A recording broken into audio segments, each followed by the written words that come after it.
Welcome everyone to my channel. Today I am going to show you the best bread tasting recipe you will ever try.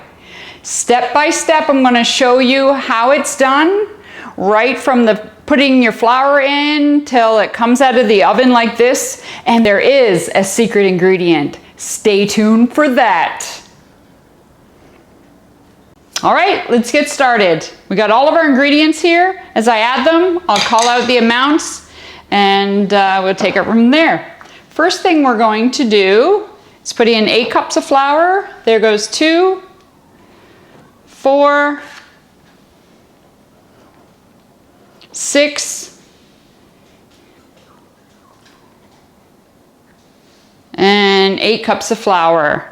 Then you're going to add, no need to rise, yeast, quick rise. Make sure you get this, so much easier. 2.5 tablespoons of yeast. 3 teaspoons of sugar. That's right, that's sugar. And 4 teaspoons of salt.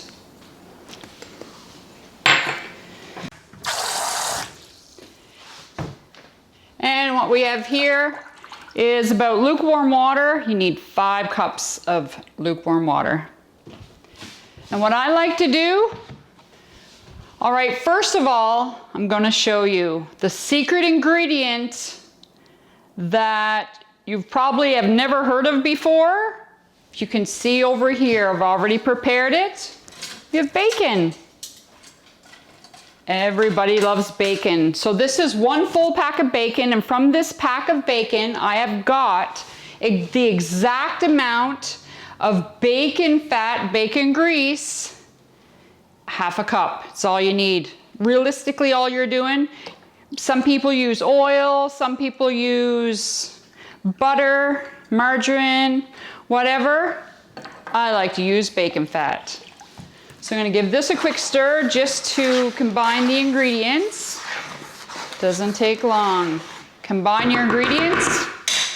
In goes your water, 5 cups of water and 1/2 cup of bacon fat.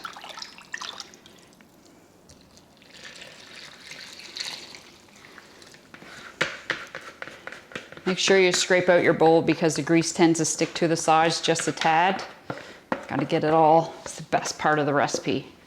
So I'm just mixing the water and bacon fat and the other ingredients you saw me add here all together.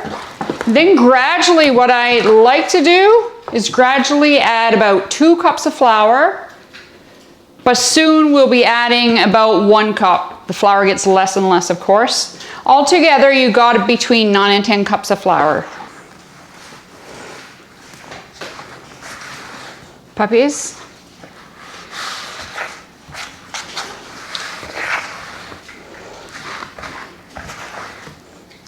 As you can see, folks, we started out with 8, just added 2 more, so that's 10. So sorry, my math was a little wrong there.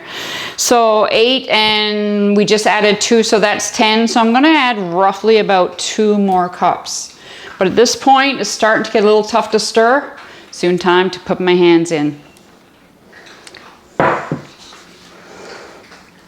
As you can see, this wooden spoon is pretty much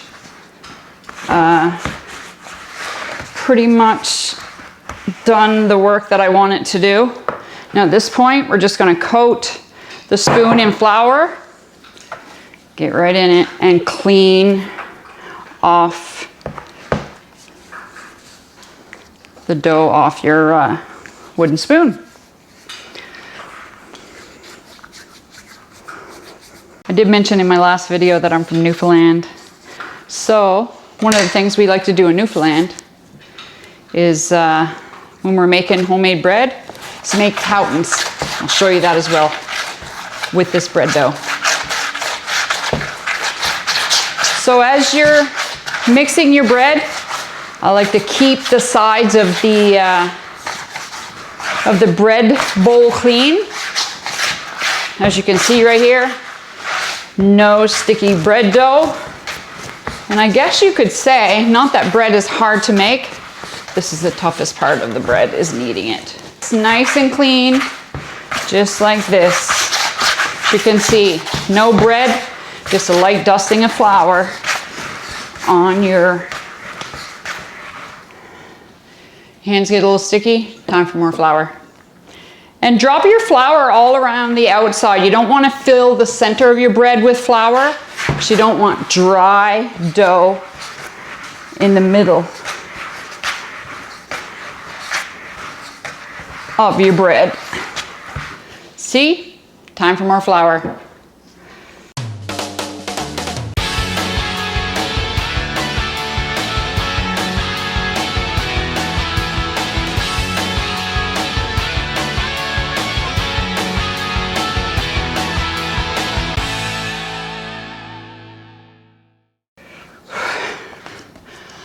So it's a bit of a workout, but it's well worth it. So when I get it pretty much dry around the top half, then I take it out, scrape out all, 'cause you gotta keep your bowl clean, scrape it all out, put that all in the center, sprinkle a bit of flour so when your dough goes in, you start kneading it again. In you go. So start in the center and just mix in that little, basically it's only about a 1/4 cup of dry dough that we just took off the bottom. And more flour. Now the bottom of the dough is not sticking whatsoever. And it's easier to knead, of course. And you can put 2 hands in if you like. I like to switch it up. Sometimes 1 hand, sometimes 2 hands. See how it's turning out? There you go. And check out the bottom. Nothing but just flour, no dry dough.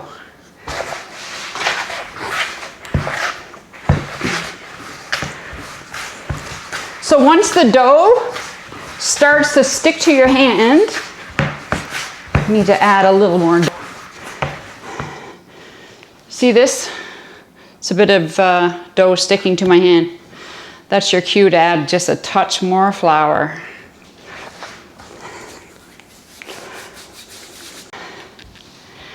As you can see, folks, right here, there's a little piece of bacon.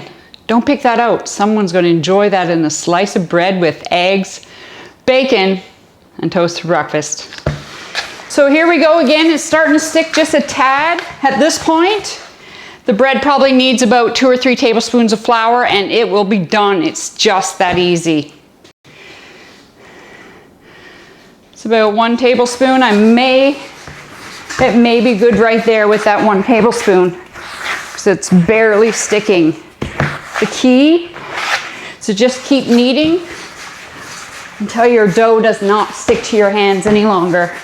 And I'm pretty much there right now, gotta say. There you have it.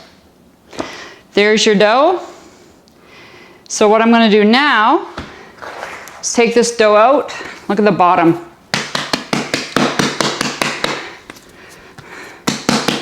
Hit that flour off of the bottom.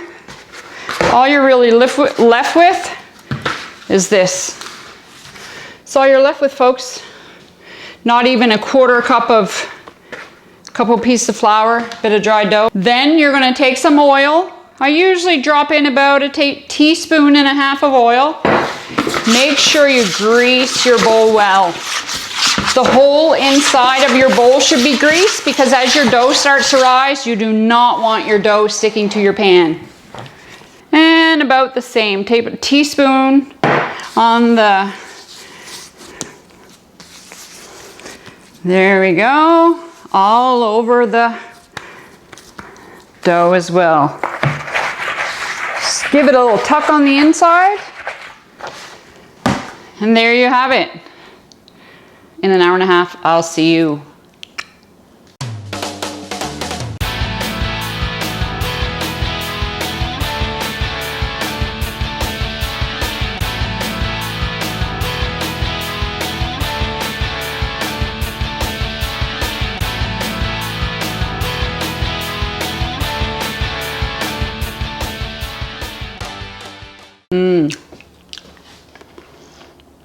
Delicious. That's why the bread is so amazing. Bacon fat, nothing like it. Just want to let you know, with this batch of bread that I just made, normally get about 5 pans of bread. I make small loaves so that the loaves, when they're risen, they're only about this is a sufficient size. If you get bread from the store, that's basically all it is.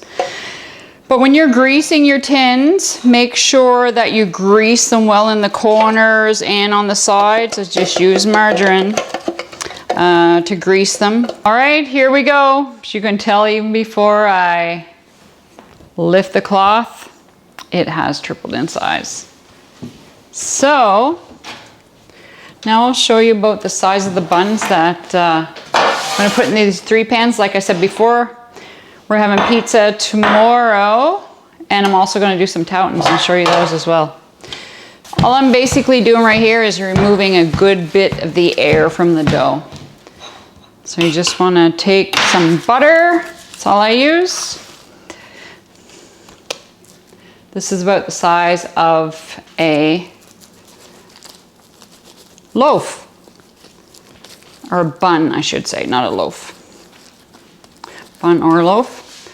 So all you're gonna do is keep tucking it underneath and rolling it so you have this on the bottom. There you go. 3 of those in 1 pan. There you have it. I can smell the bacon too. Just roll it. This is the way I like to do it. I just roll the bottom. There you go. There's 2.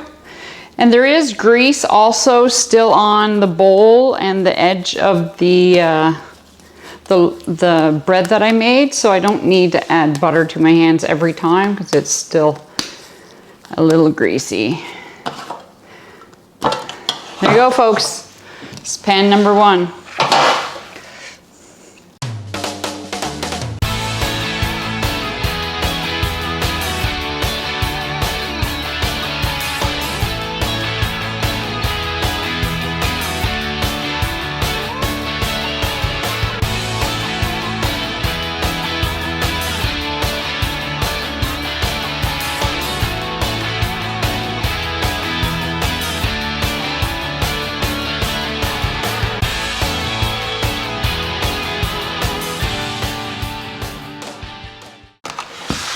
So I will cover these now, and folks, they have to raise for another hour and a half, and in the oven they go on 350 for about 25 to 30 minutes. So I guess the other thing I'd like to show you is Tautons. So there's about the size of the Tauton that you should make. Like I said, I'm from Newfoundland, so Newfoundland we call them Tautons. It's basically fried dough. Some people eat them with jam or whatever. But for myself, I have them with molasses from the day that I was this tall. So it's molasses for me. So you can make them any size you want. Don't want them too big, I guess. I like to fit about 5 or 6 in a pan. I'll put this at about 4. Put a bit of oil. You want to have your pan good and hot. Not crazy hot on high, but you want to have it good and hot. And now I always test mine. I'll show you in a second, just so I know that it's good and ready. All right, so I just want to let you know this is how I test. For one, if your oil is running freely on your pan like this, it's good to go. And when you put water to it, water sizzles. Then it's ready for your Tautons. There you go. Those are some big Tautons.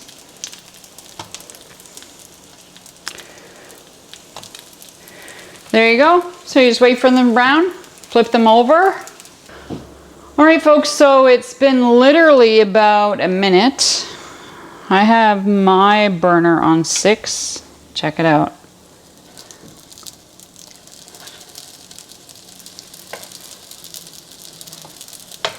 Oh, look at that. Gotta try Towton's. True, you have to try it. All right, so as you can see, both sides are nice golden brown. Might want to use a fork to pick them up because they're still a little hot.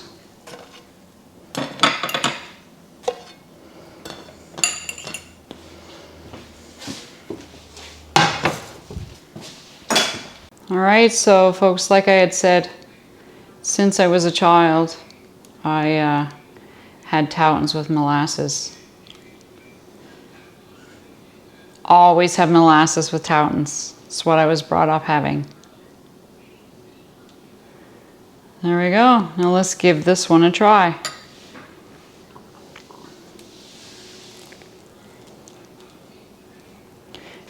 As you can see, they're totally done on the inside and they smell great. Wow, amazing. Pretty amazing. And I like a little more molasses, so I'll just dip it in. There we go. Oh, you can't beat it. Absolutely delicious. Gotta have it.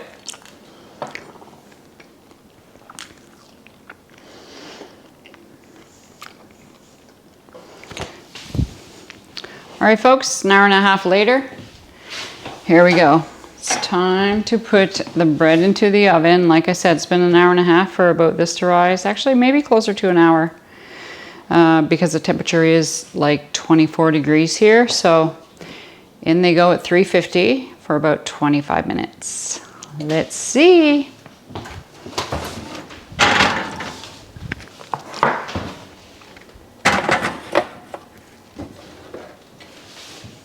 There it is. All right, so it's been about 15 minutes. Just want to give you half an idea how it's looking. Here we go.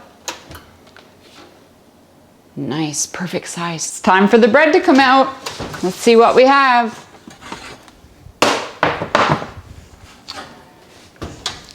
Beauty. So it did take about 25 minutes, 27 minutes. So what you're going to want to do right now, just so you can either use butter or you can use oil. And right now we're going to use butter. Just want to brush the tops of the bread. The reason I'm going to brush the butter on top of the bread is just so the crust is not really hard when you cut into it, like some rolls can be. So there you have it.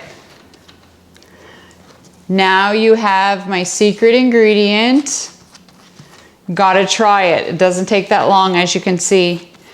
The longest part of the time takes about, the rising of the bread and the baking of bread takes about 3 hours, but the mixing of it really only takes about a half an hour. There you have it. Homemade bread, gotta like it.